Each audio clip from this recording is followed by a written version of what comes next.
everyone, and welcome to Moving Hampton Roads, a transportation town hall. I'm Barbara Hamley, your moderator for this evening's event.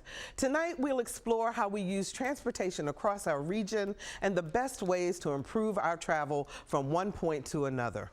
Now, as you may already know, Hampton Roads is one of the most diverse and complex transportation systems in the nation. For example, Hampton Roads has close to 900,000 commuters with an average commuting time of 25 minutes. So that kind of puts us somewhere in the middle when compared with other cities of comparable size. Meanwhile, public transportation provides 18 million trips for riders annually.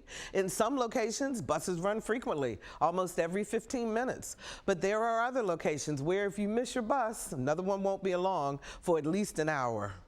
Our airports face their own set of challenges, which include a need for additional runways and terminal space to accommodate heavier volumes of passengers, something that, if it's not addressed, will result in delays. So we're here tonight to find out if we can do better, and of course, we have to pay for all of this. So before we get started, I'd like to introduce you to our panel, who is here tonight not only to discuss the projects that are currently in the works, but to listen to your concerns and field your questions about improving travel for all across the region. To my immediate left is the Executive Director of the Norfolk International Airport, Robert Bowen. Good Hello, evening. Robert. Good evening. Next to him is Executive Director of the Hampton Roads Transportation Planning Organization and the Hampton Roads Planning District Commission, Bob Crum. Hello. Good evening. Seated next to Bob, the President and CEO of Hampton Roads Transit, William Harrell. Hello. Good evening. Next to William is Hampton Roads District Engineer for the Virginia Department of Transportation, Christopher Hall. Good evening. How are you? And last but certainly not least, the Executive Director of the Newport News Williamsburg International Airport, Michael Giardino. Let's give our panel a round of applause.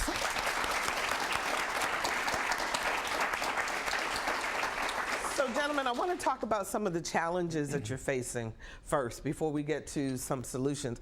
But, William, I want to start with you because you all, Hampton Roads Transit, celebrating 20 years coming up, and getting people to get on the bus has always been a challenge and continues to be a challenge. Is that correct? Absolutely. And what do we need to do to get more people to look at public transportation as a viable option? Well, first of all, it was a great merger in 1999 between Pentran on the peninsula and TRT on the south side. So that was a major step. However, the next step needs to be taken, which is to have a dedicated funding source so that you can have consistent service and frequency during peak hours. So we believe more people will ride transit if it's more reliable and if it has better connection. So we're on the road to trying to move that. Okay, so if you get more reliable funding, more reliable transportation, and on better schedules, you think people will automatically come? Absolutely, and I think we've learned that with light rail. We've seen that with our ferry service. People will take public transit if it's reliable. And I think we have a great model with roads, bridges, and tunnels. You're going to hear about all of the construction activities. And what jump-started that was a dedicated funding source for roads, bridges, and tunnels. So we're excited about that, and we look forward to perhaps a similar model for transit. For transit, okay. Christopher, then are people going to give up their cars and jump on the bus? I don't know. All I know is that we are in a transformative period here in Hampton Roads in terms of our road construction portfolio and all of the really, I think, again, transformative period of cooperation within our regional partnership to provide the funding to really fund a lot of these major projects that are going to make a huge difference in our ability to move in and around the Hampton Roads area. So one of the things in terms of cars and travel, highways and so forth, is that we do have to deal with the pain while the construction is going on. But that seems to be something that you all have gotten even better at. Yes, but it's certainly something that we're very interested in making sure that we maintain the level of service that folks are used to now while we're constructing the new capacity in the system. And I think that overall, our experience on the peninsula with the widening projects and down in the on the south side with the high-rise bridge construction project, we're able to balance that. And Hampton Roads Bridge Tunnel is coming soon. Yes. Which is going to be a big one. I want to ask both gentlemen on either side of my airport folks, what makes a great airport, Mike? The experience for the passenger. It has to be seamless. It has to be what they need. Of course, great air service, which we at Newport News Williamsburg don't have right now. We have adequate service, but we could use more. But it's the passenger experience. It's the people in the building. It's the facility itself. It's the accommodations, how well and how seamless for the passenger to make it through the building, and almost like they weren't even there, so that they can concentrate on their destination. Concentrate on moving forward. So one of the things I hear, though, Robert, is that people get a little frustrated because leaving Hampton Roads, you always have to go someplace else before you can get to your destination. More direct flights, would that be something in the future? Well, it's actually in the present now as well as the future. In 2019, the Norfolk International Airport served 31 cities with nonstop flights. And that's up from 18 in 2018. And we started a new nonstop service today to Punta Gorda, Florida, which is our 31st destination. So we continue to work with the airlines on marketing this area and its the viability of the market in this area to support more nonstop flights. So to both of you, when you hear people like that want to bring in major sports teams as an example, or talk about building bigger arenas and that kind of thing, and they say, well, no, because you don't have a big enough airport. What's your response to that? Well, go ahead, Bob. well, I would disagree with that, and because we have worldwide connectivity here at Norfolk. By serving the hubs that we do with the major airlines that we have. And so you can get anywhere in the world with 2 stops if you pick the right airline and the right day for that. So I don't see a lack of non-stops as a hindrance to this area to develop. Okay. Mike, you want to answer that too? We have a federal inspection station that is just built and brand new and can handle 250 people per hour.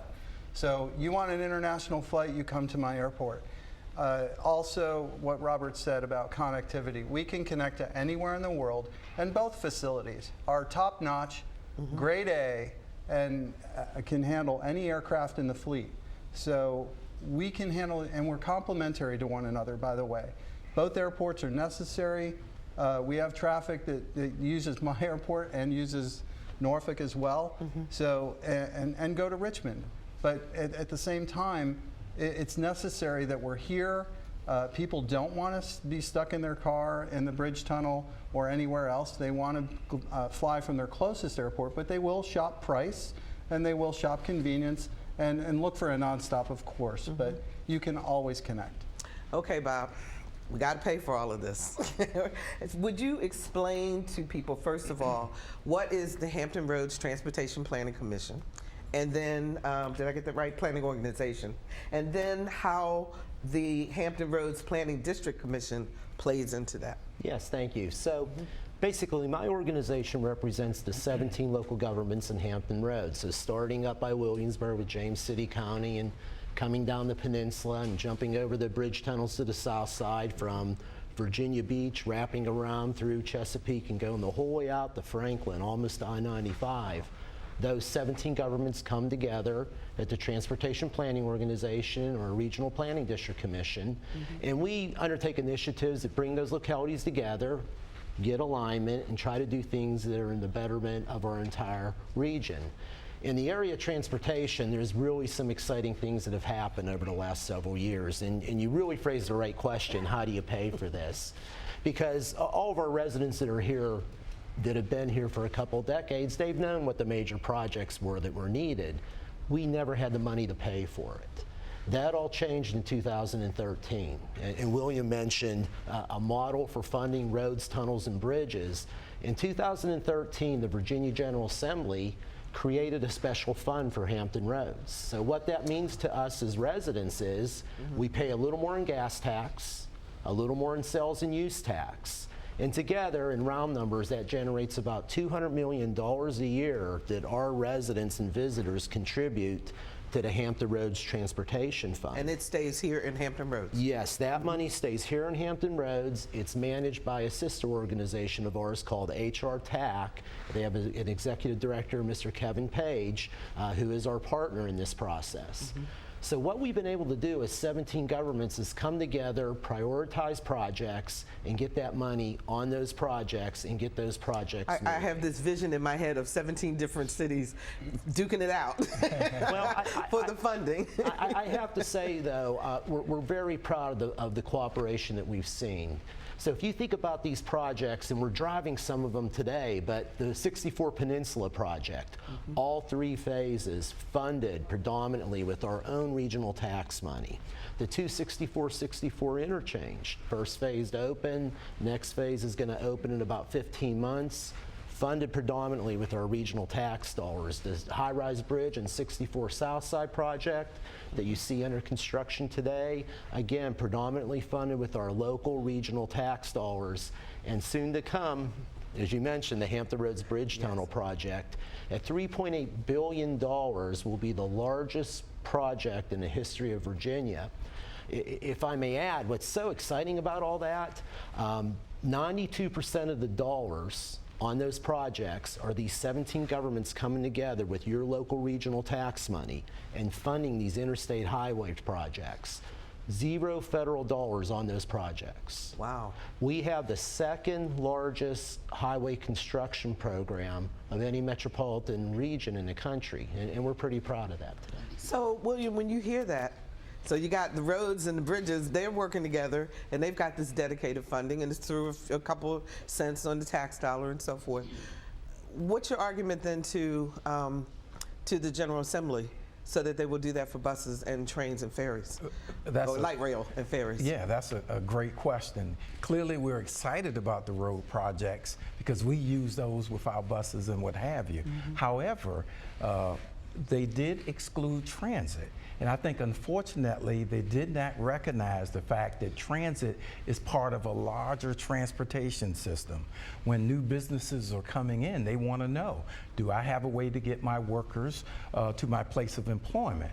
So we're not a social service. We're about economic development. We're about creating ladders of opportunity for our residents. So we believe that going into this General Assembly session, we've got a transformation transit strategic plan underway. We're looking at how we can create a regional backbone system that can support the entire region. And I think with our partners, WHRO and Bob Crum and VDOT, I think there's an opportunity, hopefully, to expand the funding opportunity. And I'm glad you mentioned the transportation transformation project, because is that the way that Joe Citizen gets involved in terms of giving their voice to what is important to them in terms of this? Can you tell us a little bit about how that has been working? Yes, we've had a number of committees working on this. We've had public meetings throughout the region.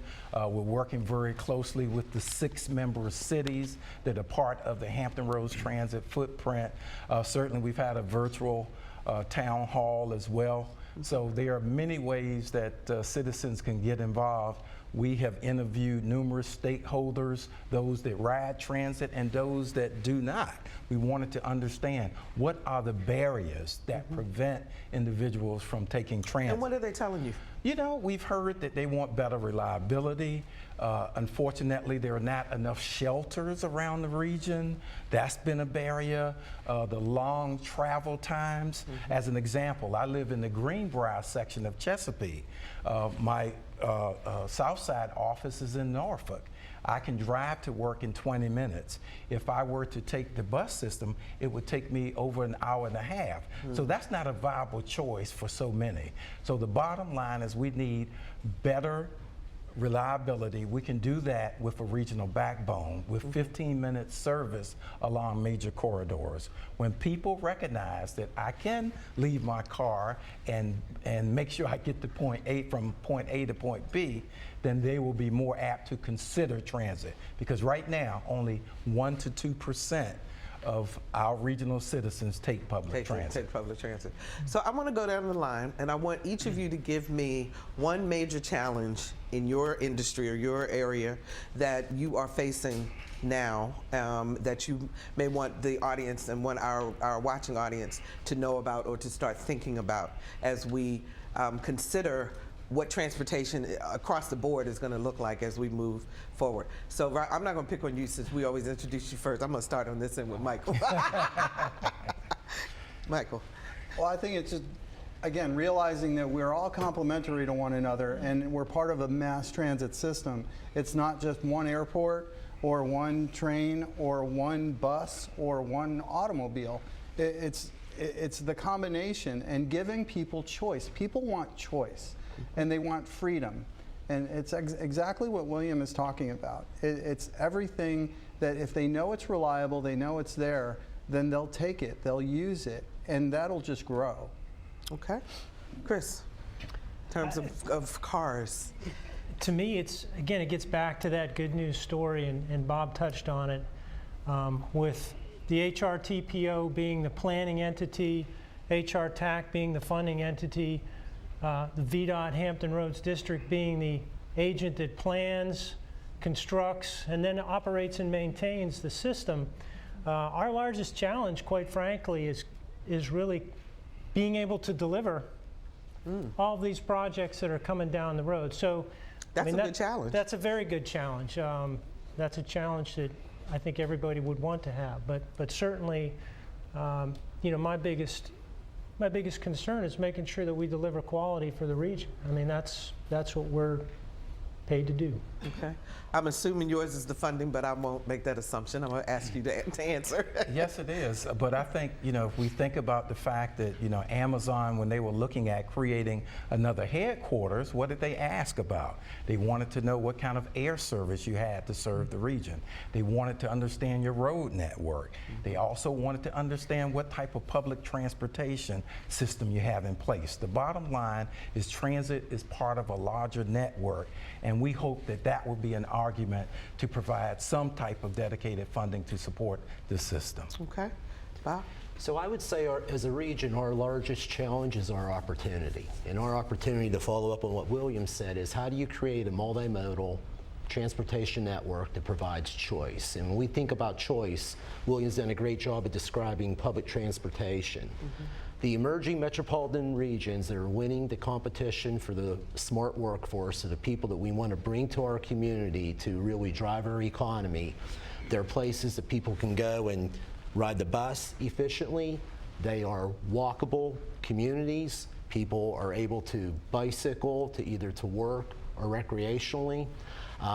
We also really believe we need to take steps forward in terms of passenger rail connections. From Norfolk to Richmond, from Norfolk to the Northern Corridor going to Washington, D.C. So those are our challenges, but they also present the opportunities. We're really excited about the progress on roads, tunnels, and bridges. The next chapter are these other modes and how we move forward in those areas. Okay. For Norfolk International Airport, it's infrastructure. Okay. The airport has been in its present location for 81 years. We have spent the last 9 years refurbishing our terminal buildings, and now it's time for us to really focus on the airfield, the runways, the taxiways, and ensure that Norfolk International has the proper infrastructure to handle the additional passengers, the additional flights, and the changes that are coming up in aviation as well. Okay. I have one last question before I go to our audience questions, since we've gotten a ton here. Everybody is anxious to talk with you all. And Bob, I guess this goes to you. So let's talk about those pesky tolls. We talked about how we have all of this money from the taxes and so forth that have helped to fund infrastructure, but yet we still have tolls. They could still keep rising, and we may be getting additional tolls. So talk a little bit about, where that stands. How do people get an opportunity to even have a say in the amount or what's being told, et cetera? No, great question. So when you think about tolls, there's really two types of things to think about in the region. I think the area which causes the most concern are the tolls that our core city of Portsmouth and others are dealing with, and they're related to the Elizabeth River Crossing Agreement. That was an agreement that was not signed by the Hampton Roads region. It was an agreement that was entered into by the Commonwealth of Virginia and a private company. Right. And a private company with investors in exchange for that private company building those tunnels. Our residents are experiencing those tolls, and they're having a dramatic impact. I'm very proud of the leadership of my chair, and Mayor John Rowe is here from the city of Portsmouth. Mayor Rowe, Mayor Donnie Tuck, Mayor Kenneth Alexander, and several others have taken a leadership role. They have formed a task force. It's a subcommittee of my organization. We have met several times. We've educated ourselves about this agreement. And we have work to do, but I'm happy to report that the Commonwealth of Virginia Secretary of Transportation's office is at the table with us. They have been engaged in conversation. The opportunity that we have is that the Secretary of Transportation will be providing a report come the end of June, looking at options for how we might address or mitigate the impact of these tolls. We have our elected leadership at the table with them, and we're hoping that collaboratively we can work to some resolution that will be a benefit to our residents. Well, I'm sure residents are happy to hear that. So we're going to take some questions from our studio audience. I want to ask the audience a question, though. How many of you have ridden public transportation of any form that's represented on this panel in the last 30 days? Okay. All right. That's a good thing. It is. That's a good thing. Has anyone never ridden a bus? Okay. Okay. I assume everyone has flown. Yes? Okay. All right. I was just curious. And everybody drives? No? No? No. Okay, so some people don't. Let's get to some of your questions that you have here, and I'm going to ask these. So the first question is BRT viable in Southside cities? Why or why not? BRT meaning Bus Rapid Transit. Yes. William, so I'm going to send this one to you. Is it viable on the South Side? Why or why not? And apparently Richmond recently implemented BRT across a wide cross-section of socioeconomic areas and commercial sections of the city. And that's been a very successful project. The answer is yes, Bus Rapid Transit could be a viable option for Hampton Roads. In fact, we have kicked off a Naval Station Norfolk draft environmental impact statement, if you will, looking at from the eastern side of the city of Norfolk, the military circle area towards the base. We will be looking at perhaps an extension of light rail or bus rapid transit. Also on the I was going to say, explain exactly what bus rapid transit is. It is a very much like light rail transit where you're entering without having to have steps. It's off-board payment. So it's a lot more customer oriented, I would say, to some degree. We're also looking at it on the peninsula between Hampton and Newport News along Jefferson and Mercury. We think that could be a very viable project as well. Around the country, there are a lot of bus rapid transit projects because it's less capital costs than light rail, but it still delivers many of the amenities that people like. So people get on at the station, and the bus actually has a lane of its own, is that? Yes, am I in correct many cases, it may run in mixed traffic, but a certain amount of the traffic has to be separated in a right-of-way, because that way you can get better time savings. So that's going to be really important. And even with our standard bus system, we certainly want to work with the traffic engineers to see how we can have queue jumps at lights, and we have to improve the commuting time in order for people to consider transit. Consider riding. Okay, Bob, I think you've answered this, but I'm going to ask you because they asked it very specifically. So it says, having been told at 2 different stages in my life for using it in Norfolk and Portsmouth tunnels, I'm concerned about hearing of plans to add tolls to I-664. What will be done for people on fixed incomes? Fixed and lower incomes. Is that on the table as you were discussing? So at the present time, we have something called managed lanes in the region. On the peninsula right now, they're called HOV lanes, high occupancy vehicle lanes. You have to have 2 people in the car to ride them during the peak traffic time. We also on the south side have the high occupancy toll lanes on 64. We are, in high occupancy toll lanes basically says if there's 2 or more in my car, I can ride them for free, but if it's just me in the car and I have my Easy Pass, I can jump over and pay the toll and ride them if I choose to do so.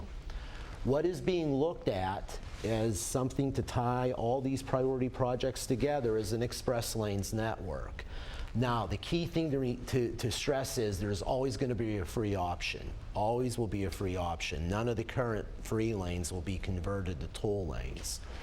But the idea is this, and if I may elaborate just a little bit. Sure. We did some studies and said if we just continue to build lanes and widen these roads, what will happen to 2040? And the answer, and I think William would agree, is that we never see communities build their way out of congestion, right? If you build because more more lanes, people keep coming in and they keep driving. you do. Yeah. But what we found is that if we're able to enter in these express lanes and do a couple of things. Number 1, let me drive in them if there's 2 or more in my vehicle. Let me drive in them if I will pay the toll. What we found is you're having people with a more reliable trip, plus it's moving people over from the free lanes, which allows those people to move more quickly. The other thing that our regional policymakers have decided is the HRT buses, the WADA buses can ride the express lanes. Why we're excited about that is we're going to make the bus competitive with the automobile. So if you can think about the idea of getting in a bus now, after these lanes are built around Peninsula Town Center, and we can guarantee that bus a 45 to 50 mile an hour trip down to Greenbrier, now you're starting to create a choice and an option, we think, that makes transit much more competitive. So we think this could be an option to allow us to manage our traffic a little better rather than just keep widening the roads. Just out of curiosity too, when you are in an HOV lane and you're using your Easy Pass, where does that money go? Does that go back into your fund for roads improvements? Yes, so the toll agreement that our HR TAC partner organization will sign with VDOT will require those monies to come back, actually to stay in Hampton Roads and be reinvested in that system. Okay. And in that network. All right. Chris, this one is for you. How are we measuring the climate impact of transportation in our region? Please comment on building sustainable systems. So we are required, whenever we're designing a project or working through the planning process by the Federal Highway Administration to go through environmental impact process to determine what those impacts are, whether they be to the air quality, whether they be to the environment, terrestrial in this area, and then looking for, how do you balance the ability to deliver that project with the lowest impact to the environment. So those are things that we're held again by our federal partner very closely to making sure that we follow that process. So you are being very, and particularly I would imagine that would be a major problem or study in terms of the Hampton Roads Bridge Tunnel, because yes. You have a lot of waterway right. and growth there. And the managed system that Bob mentioned is another one of those things that the more we can get people to travel in vehicles, multiple folks in vehicles, the better that is. It's taking vehicles off the road. It's providing more people per trip. So. Okay, Michael or Robert, either one of you can answer this one. What is the short-term plan to run buses to ORF and PHF airports? Well, maybe I should ask William that. Well, I'd like to speak for Norfolk International, is that we would welcome bus service to the airport. There was a pilot program that was done a couple of years ago that went for a short period of time. And I think really for the military that flows through our airport, we're a major transfer point for incoming military going to the various bases.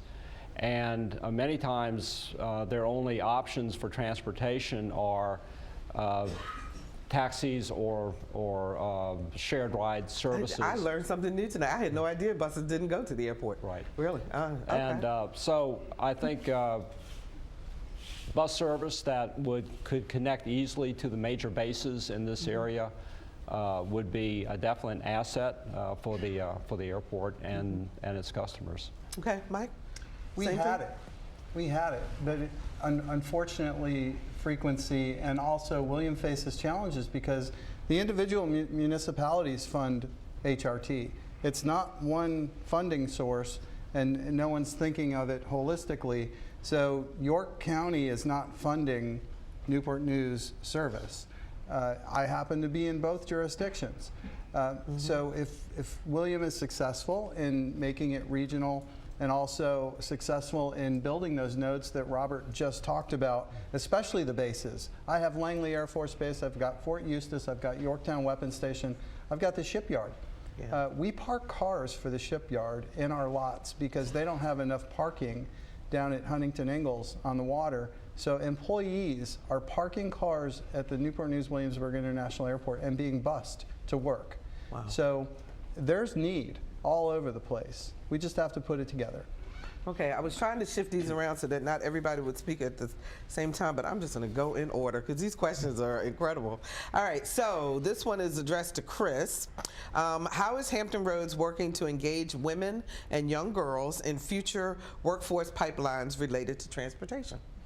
We have a pretty, in Hampton Roads, we have a pretty aggressive outreach through our various professional organizations, but also our civil rights directorate in our organization, which is really responsible for, again, that outreach of through schools, through the various universities in the area to let folks know what the opportunities are in VDOT in terms of employment and opportunities.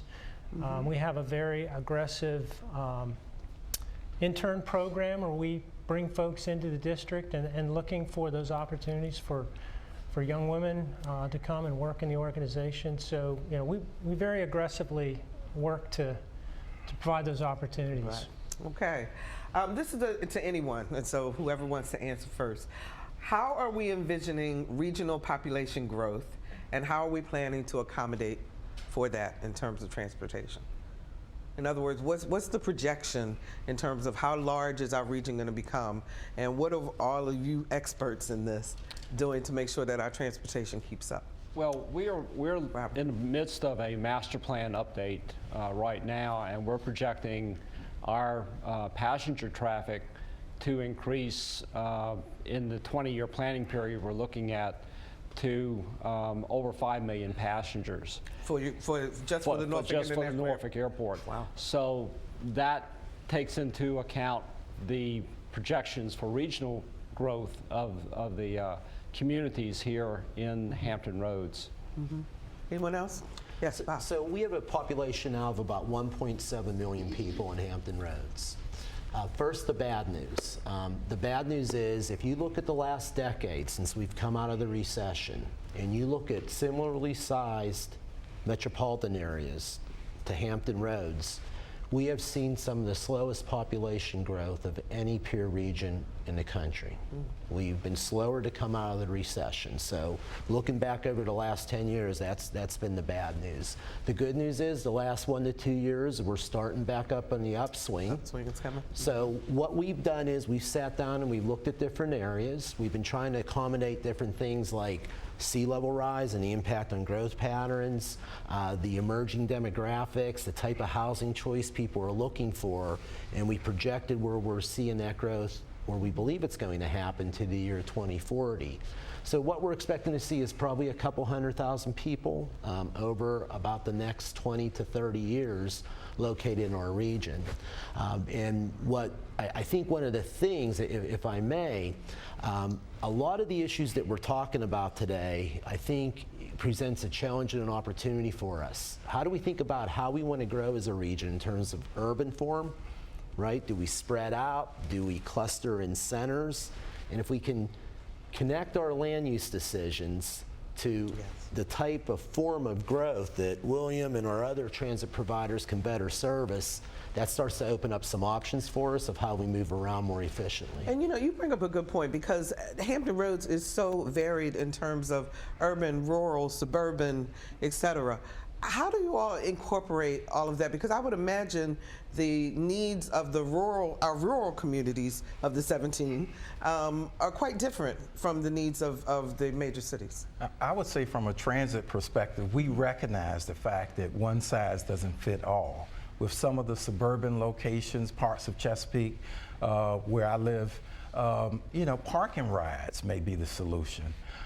You know, everybody gets worked up when you start talking light rail, but light rail only fits where there's significant density. So I think with our strategic plan, we're really trying to take a moderated standpoint where, you know, if it's parking rides, great. If it's better bike lanes, better pedestrian connections, the bottom line is you don't want to put a high capacity system in where it won't be successful. So we recognize the fact that we're looking at a regional system along major corridors, and then cities can have local routes that tie into those sections. So we recognize the fact that one size doesn't fit all, and with that, I think people will better accept public transportation as congestion continues to be an issue. Okay, Bob, this one is for you, Bob Crum. I live in Edgewater and commute to the Naval Base. I would like to bike to work, but currently that seems dangerous. Are there plans to improve? So one of the things that we've launched in the last 2 years is an active transportation planning initiative. We are engaging with local cities. We recognize right now we aren't as bikeable, walkable as we want to be, right? We have some bright spots. I mean, the Elizabeth River Trail is just a fantastic example, and there's many other examples, but I think overall we all understand that we need to be foresighted and think about how we create those type of opportunities. So what I would say is we have an initiative underway. We're engaging localities, we're engaging community interest groups. I'd love to share that website information with that person. And we're not where we want to be, but we have plans to try to move the needle and become a more active transportation community. That's walking, that's biking, and other opportunities. Okay, you did mention, William, that light rail is a lightning rod, but yes. The question is, are there any plans to expand light rail, and if so, where? And also, actually, Chris, this will be more towards you, I think. Upon completion of the HRBT, will there be a toll on the HRBT? Or maybe you know, Bob, I don't know. Well, why don't you answer the light I'll rail start question with first? The light rail piece. The Naval Station Norfolk environmental process that I mentioned is looking at high capacity transit. That could be light rail, it could also be bus rapid transit. Okay. So we are looking at that. As you know, about a year and a half ago, we looked at the Western Corridor because Old Dominion University and others are very interested in light rail and high capacity transit. But some of the sustainability issues, the flooding, the infrastructure costs, really made it cost prohibitive at this time for light rail. Perhaps there might be a rubber tire solution in the future, but yes, we're looking at that. And I think when you look at the performance of the Tide, it is a starter line, but over 4,500 trips people are making every day. It will grow in popularity as it expands. So, you know, you've got to support us on that, and we think there are some capacity within the region to support that. Okay. Who knows the toll question for HRBT? Yes. Chris? So the new capacity that is scheduled to come online with the construction of the tunnel will be those managed lanes. So as Bob mentioned, there'll always be a free alternative. And if you're a 2 people in the vehicle, you will ride for free. So it's really only the single occupancy vehicles that would be subject to that. Okay. And if I may add, so what you're going to see when the new bridge tunnel is built, the 2 existing tunnels will move traffic westward, right? So there'll be 2 lanes in each tunnel. 2 of them will be free lanes, and 2 of them will be those hot lanes, okay? Then the new tunnel will come from the peninsula to the south side.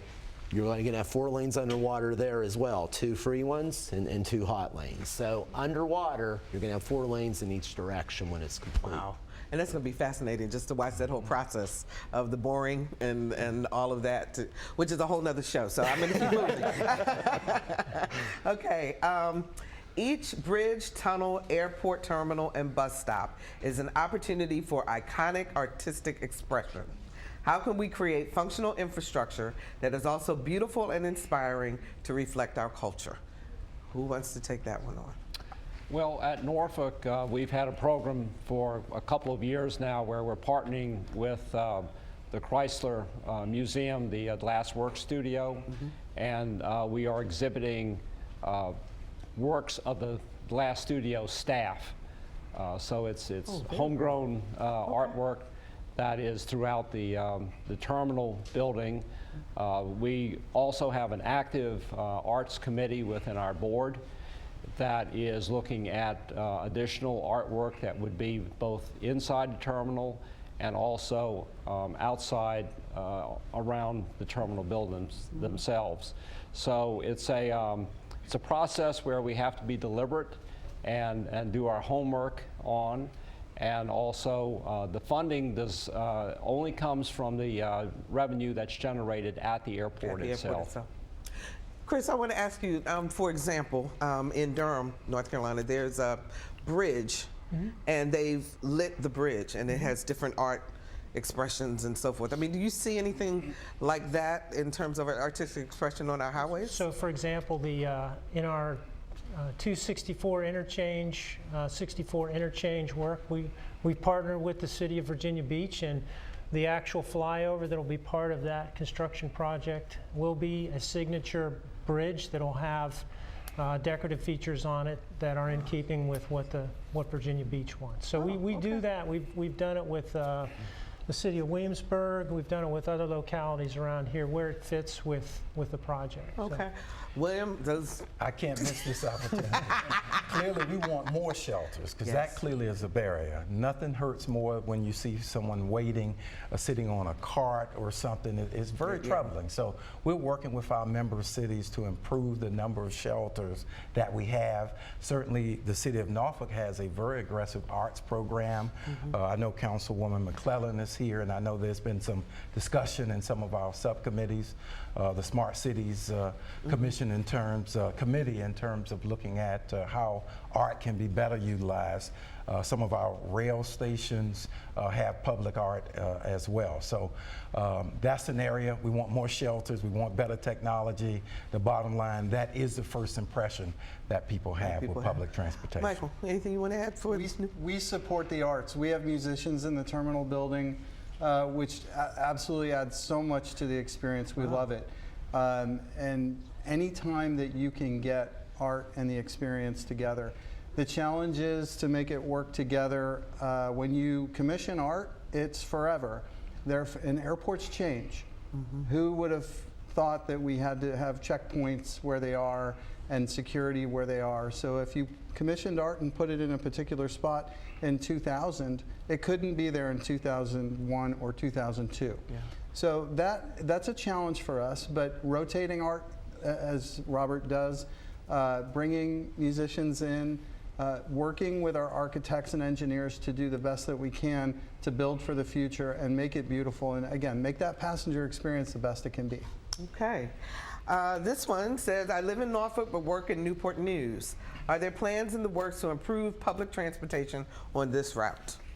Well, you know, the studies show that we live in one city, we work in another, we may worship, shop, and enjoy all over the region. So the bottom line is our 10-year strategic plan addresses those major corridors and connections, which would include some of our max routes that go from Norfolk to the peninsula. So that's really, really important that we support significant improvements along what we call regional backbones. Okay. You want to add something, Bob? And if I may add, if we're successful at building these express lanes, not only will the automobile trip have a guaranteed trip, but now our transit bus would have that guaranteed trip. So it would give us the ability, if you start thinking about connecting centers in Newport News to Norfolk, we'd be able to move people with a guaranteed time of travel now in the bus. So that could be an exciting opportunity for us. Absolutely. Chris, this is for you. Are you planning for autonomous vehicles and smart city technologies? The agency is looking at, how do we look at our engineering and design as we see these technologies coming online in other areas. Tethered trucks, for example, those are all things that VDOT across the state and our more of a research folks are looking into on how do we position ourselves for those technologies coming aboard.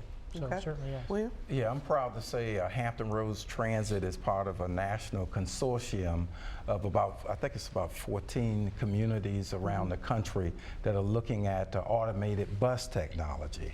And we hope in the March-April time frame to know, what something like that would cost, because we recognize in order to be the transit system of the future, we have to embrace technology. Yeah. We want to have mobile payment. We want to bring in electric buses as part of a pilot. The bottom line is transit today and what it will look like tomorrow will look very differently. Okay. This one says, I've lived in cities whose buses are always full, but we never had to wait more than 10 minutes for a connection. Is HRT planning more frequent buses and applying to the General Assembly for funds for electric buses from the VW settlement? Whoever wrote that, I love them. Yes, the bottom line, and we alluded to it earlier, relative to public transportation, 45% of our member cities fund the operational costs, which means some cities like Norfolk have pretty robust service. Chesapeake, where I live, doesn't quite have that level of service. So as a result, the rider has a fragmented a system to work with. As I was speaking to one of my mentors, he said, William, if we did roads like we do transit, you have 4 lanes in Virginia Beach, 1 lane in Chesapeake, 2 in Norfolk. Now, who would really utilize that system to its maximum? So the bottom line is our hope is that we will be able to make a cogent argument that you need to look at transit like you do roads from a regional standpoint. Therefore, regional funds should help support the backbone, and then that will free up general funds from our cities to help provide some of the local routes and to address other municipal needs. So, Bob, do you have some words of advice for William in terms of, because you pulled this together for the other transportation? So what we're really excited about is we've partnered with HRT. We are working with William and his team on a transformational transit project. We have been convening the member cities. I think William would agree we're having the right conversations. People are at the table. We have work to do, but I think that there is a recognition that we need to take our transit service to the next level.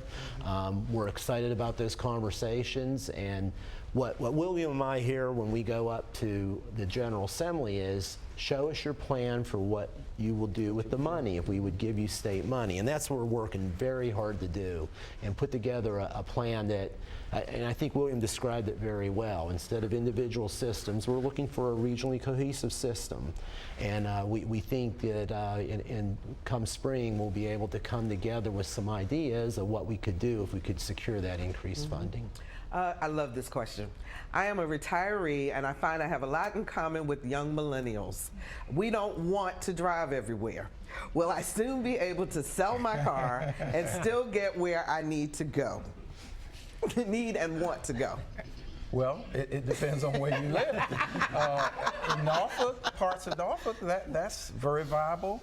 We were really excited about the potential of getting light rail extended to the town center in Virginia Beach. That didn't move forward. So I think, you know, as we look at the land use decisions that are being made by cities, you know, parking policies, if you're providing a bunch of free parking, then there's not an incentive to take transit as much. So, you know, right now it's very fragmented, but I think, you know, the cities recognize and are working so well together over the last several years on many topics. I do think we're starting to have the right conversations. So I think there is a future where you won't have to drive. I'm also a baby boomer, and I'm looking forward to not having to drive anymore as well. I'm never giving up my car. Okay, so here's a question for each of you. What is one roadblock you wish you could remove? I'll give you a second to think about that. But what is one roadblock that you think you wish you could remove, Robert? Right now, the airports are lobbying our Congress pretty strenuously to raise the cap on the passenger facility charge, which is a charge that's on your ticket when you fly, and the money comes back to the originating airport. I mentioned infrastructure.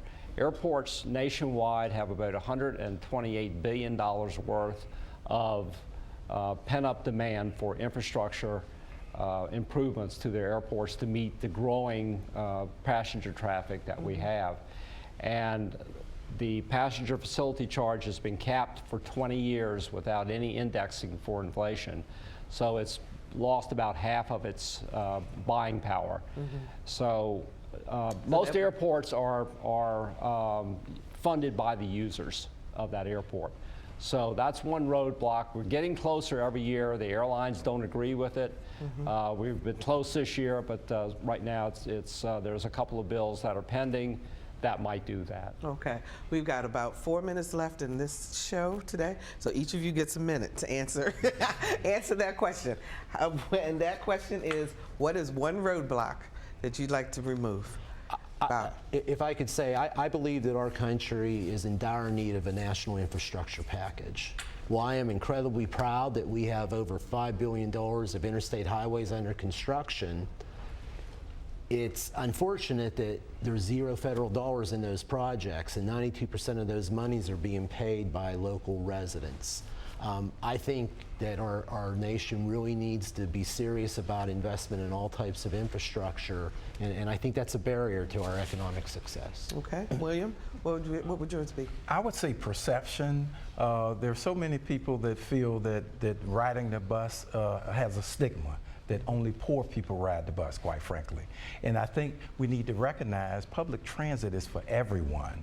And even if you choose not to use public transit, you benefit from it in terms of protecting, improving the economy, dealing with emissions, the carbon footprint, you name it. There's benefit with public transportation, and we rely on a lot of people to take it each and every day.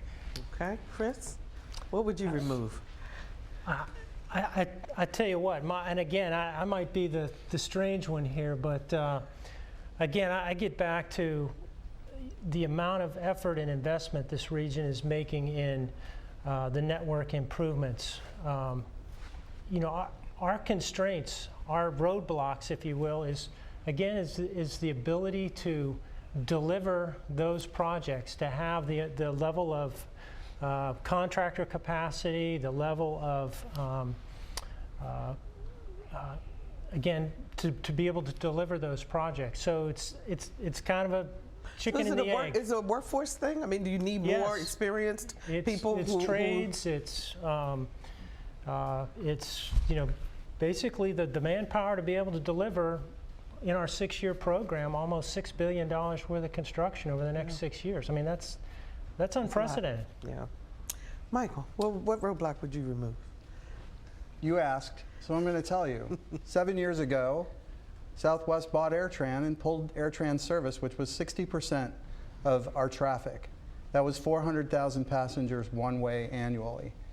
Convincing the airlines that our airport is complementary to Norfolk and we're needed. All of southeastern Virginia is short on seats, on air seats. Roberts Airport, my airport, even Richmond, when you compare it to the national statistically, with all the rest of the nation, we are underserved in southeastern Virginia. So convincing the airlines that we can all live in harmony with one another and serve the demand that is there. There's high demand. The airplanes are full. They're at max capacity. So convincing the airlines that you bring it and they'll fly. You know what? I believe that all of you guys can handle removing those barriers. At least you focused on it. So my final question to you, we got less than a minute, so somebody just yell it out. Do you foresee the day in the future where we are George Jetson and we fly through the air and we fold up our car and our briefcase and go to work? Yes. Yes. Yeah, I knew the two airport guys would say yes. All things are possible. That's right. I think we think of the automobile as always having been here, and really it was an evolution, and I do think transportation will continue to evolve, whether that's autonomous vehicles or how that starts to manifest It'll itself. keep going. Ladies and gentlemen, let's give our panel a round of applause, please.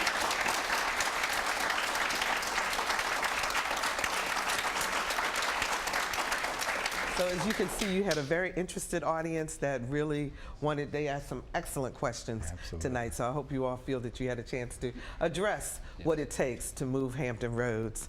And that's all the time we have for tonight's discussion. We hope that this broadcast has been both enlightening and informative. To our live studio audience, thank you for being here. And for those of you watching at home, thank you so very much for being a part of moving Hampton Roads. I'm Barbara Ham Lee. Good night, everyone.